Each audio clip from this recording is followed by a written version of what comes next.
les amis, salut à tous et à toutes. Putain, ça fait un peu cirque hein, ma présentation. Bon, c'est pas grave. Nouvelle petite vidéo, il fait beau, le temps est super. Donc aujourd'hui, j'ai eu pas mal de demandes pour la présentation de mes hard-shell. Donc voilà ma petite collection mon petit set de hard-shell, on va dire de kawaii vulgairement parlant ou de membrane imperméable. Elles sont toutes en Gore-Tex, hein, oui, toutes celles que j'ai là. Voilà.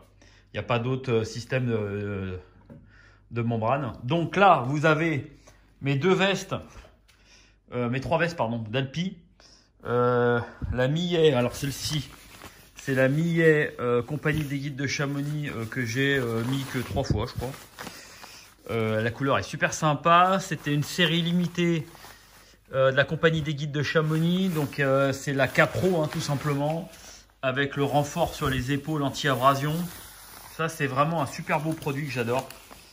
La couleur est super sympa. Ils avaient revu leurs zips, vous voyez, en Gore-Tex Pro hein.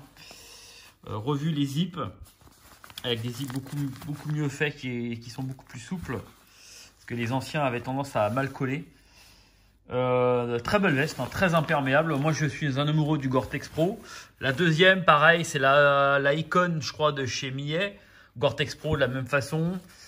Ça c'est leur plus haut de gamme aujourd'hui en veste d'Alpi avec les nouveaux zips. Là par contre ils ont essayé d'optimiser le poids, donc vous n'avez plus les protections d'épaule. Les finitions sont assez jolies, on a des petits réglages l'une comme l'autre hein, c'est les mêmes systèmes. Petits réglages capuche. Vous avez la pastille Reco dans la membrane devant, vous voyez, on a un petit réglage derrière. Là vous avez un 3 couches. Donc 3 couches, ça veut dire une couche, la membrane au milieu en sandwich et une troisième couche pour protéger à l'extérieur, vous voyez. Donc ça permet d'avoir une très bonne protection à l'abrasion. Donc les deux ici sont montés, les trois d'ailleurs sont montés de la même façon. Donc là vous avez deux Millet, c'était les deux plus hauts de gamme, c'est toujours le plus haut de gamme de chez Millet. Et là vous avez donc une Arc'teryx. Donc Arc'teryx qui fait pour moi les meilleurs Gore-Tex aujourd'hui sur le marché en termes de qualité. Pourquoi ? Bon, alors après, ça ne joue pas à grand chose, vous allez me dire. Mais globalement, les finitions sont toujours un poil meilleures sur les Arc'teryx. Vous voyez, c'est un détail, mais par exemple, les zips, là, sont assez épais sur la Millet. Ils sont beaucoup plus fins, donc beaucoup plus souples sur la Arc'teryx. Pareil, si je prends les bandes intérieures d'encollement chez Arc'teryx, pardon, d'une main, c'est pas facile, je suis désolé. On peut voir la finition intérieure, c'est magnifique hein. C'est un très beau produit. Donc ça c'est la plus haute gamme de chez Arc'teryx. Donc c'est ça que je voulais vous montrer. Donc vous voyez là les bandes de jonction sont toutes petites hein. Regardez par rapport au Griptops. Arc'teryx ce sont les seuls à avoir ce savoir-faire dans leur veste Gore-Tex, c'est-à-dire que les étanchéités de couture intérieure sont vraiment minimalistes. Si vous prenez une Millet, par exemple, je vais prendre la Millet, vous voyez que par exemple, elle est 2 fois plus large la bande d'étanchéité. Donc tout ça fait que c'est un gain de poids. Seul Arc'teryx a le savoir-faire pour cette fameuse petite couture intérieure. Bon, après de la même façon, les zips Arc'teryx sont de meilleure qualité. Moi, j'ai jamais eu de problème avec des zips Arc'teryx. On peut voir que c'est complètement surpiqué, surmoulé. Sur la Arc'teryx. D'ailleurs, si vous regardez bien, vous voyez qu'on n'a pas de couture apparente, donc aucun risque de découdre à cet endroit-là. Alors que vous prenez une Millet, bah là vous vous retrouvez avec une petite couture, donc ça c'est toujours un risque que ça lâche. Bon après, moi ça n'a absolument jamais lâché, mais bon ça peut être un risque. De toute façon, les Gore-Tex Arc'teryx sont pour moi les meilleurs. Quand vous voyez les finitions de la capuche, c'est quand même assez bluffant. Hein. Quand vous voyez le petit bandeau élastiqué, bon maintenant ils le font quasiment sur toutes, mais Arc'teryx c'est vraiment d'une très belle finition, c'est le must pour moi, enfin il n'y a pas mieux. Donc là vous avez mes 3 vestes d'alpinisme, donc là vous avez ma veste ultralight de chez Montbel. Bon là pareil, on est sur un Gore-Tex, par contre on est sur du 2 couches. Vous voyez, on n'a pas le ripstop intérieur, on est directement sur la membrane. J'ai vu à 2-3 endroits que ça commençait déjà à s'abîmer, alors je m'en suis servi que 2 fois. Donc un peu décevant en termes de solidité quand même. Mais je m'en doutais, hein, avec du 2 couches, ça peut pas durer des années. Donc là, on est sur un Gore-Tex Infinimium. C'est ça, voilà, Infinimium, pardon. On n'est pas sur un Gore-Tex Pro, donc c'est plus léger. C'est un peu plus respirant, mais c'est beaucoup moins imperméable. Et donc, on est sur des finitions intérieures qui sont correctes. Bon, là, on est très très loin d'Arc'teryx et quand même de Millet. Hein. On peut voir les coutures. Là, si je prends à côté, je vais prendre Arc'teryx. Arc'teryx, il n'y a même pas de couture. Hein. Voilà. Voilà la différence entre un très haut de gamme et voilà. Voilà un bord Arc'teryx. Voilà, pardon, hop, pas besoin de voir mon pied, pardon. Un bord Millet, on voit que c'est propre quand même, c'est nickel.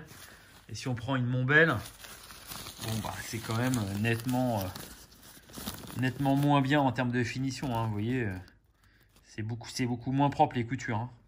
Ça fait plus artisanal quoi. Vous voyez, on a des petits cloquages sur bon. C'est pas une mauvaise veste, hein, mais bon ça vaut.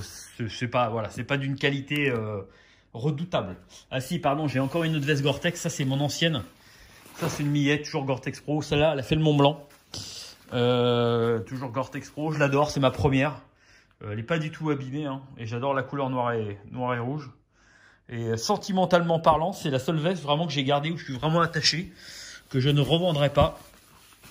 Parce que je vous dis, celle-ci, elle a fait le Mont Blanc, elle a fait pas mal de sommets autres que le Mont Blanc dans le massif des Aravis et dans le massif du Mont Blanc. Elle a fait pas mal de crêtes, de courses, de tout ça, donc j'ai de bons souvenirs avec. Elle n'a pas du tout bougé, j'ai même pas d'accro ou d'abrasion. Bon, je fais hyper gaffe, mais quand même, les cordes auraient pu l'abîmer sur les épaules, ça n'a pas bougé. Hein. Et donc, pour finir, ma veste, donc Gore-Tex, toujours pareil, qui est même pas une Gore-Tex Pro, mais pareil, en 3 couches. Hein, vous voyez, là, c'est militaire. Donc là, pour le coup, les bandes d'étanchéité, elles sont super larges. Là, ils ne sont pas fait chier, essayer de réduire le poids. L'intérêt de celle-ci, si vous voulez, c'est qu'elle est très lourde. Donc, elle fait quasiment... allez, 8 fois le poids de celle-là, voire 9 fois et 4 fois le poids de celle-là, quoi. De celle-ci, pardon. Et donc, l'intérêt de celle-ci, par contre, pour le Bushcraft, c'est qu'elle est enduite. Les autres sont polyester. Celle-ci, elle est enduite coton. Donc, près d'un feu, bah, ça risque absolument rien. Prenez une étincelle, une brindille brûlante, ça va tomber dessus, ça va. Bon, sauf si ça reste 3 quarts d'heure, hein. Mais si ça tombe juste dessus, ça va pas brûler. Et donc, pareil, c'est indéchirable. Celle-ci, elle a vu des ronces, elle en a vu des vertes et des pas mûres. Et franchement, bah, ça n'a pas bougé, quoi. Vous voyez, vous avez les gros zips sous les bras. Là, c'est une armure. Hein. Alors, évidemment, donc avec celle-ci, j'ai le bas avec. Celle-ci, j'ai exactement le bas qui va aussi avec. Même couleur, tout pareil. Hein. Là, le bas, il est noir. Mais bon, voilà, je l'ai présenté l'autre jour. Et là, pareil, j'ai les bas qui vont avec. Donc, c'est trilogie pour celle-ci. Le pantalon que j'ai, Icon, là.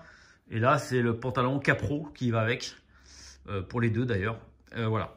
Donc là, tout ça, c'est des ensembles complets que j'ai pour mes sorties. Donc ça, je prends tout le temps ça en montagne.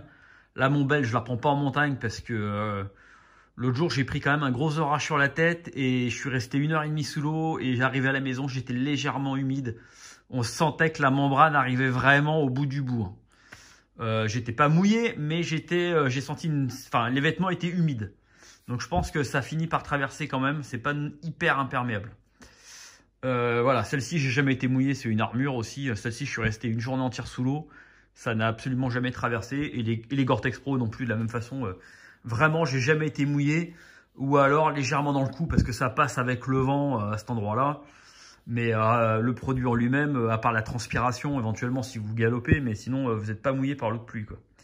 Voilà, donc voilà, petite présentation de toutes mes Gore-Tex, donc Hardshell. Comme d'habitude, hein, c'est pour la partie Alpi, tout ça, c'est ce qui se fait de mieux aujourd'hui sur le marché. Je pense pas qu'il y ait aujourd'hui mieux. Là, Arc'teryx, j'ai pas donné la référence, mais c'est la plus haut de gamme de chez Arc'teryx. C'est pas la plus chère, c'est le modèle juste en dessous, parce que la plus chère, c'est la plus lourde. Et elle fait 150 grammes de plus, donc elle ne m'intéressait pas, avec les mêmes matériaux. C'est juste que la toile extérieure est plus épaisse. Moi, je voulais vraiment une veste d'alpi, donc j'ai vraiment pris la veste alpinisme pure de chez Arc'teryx.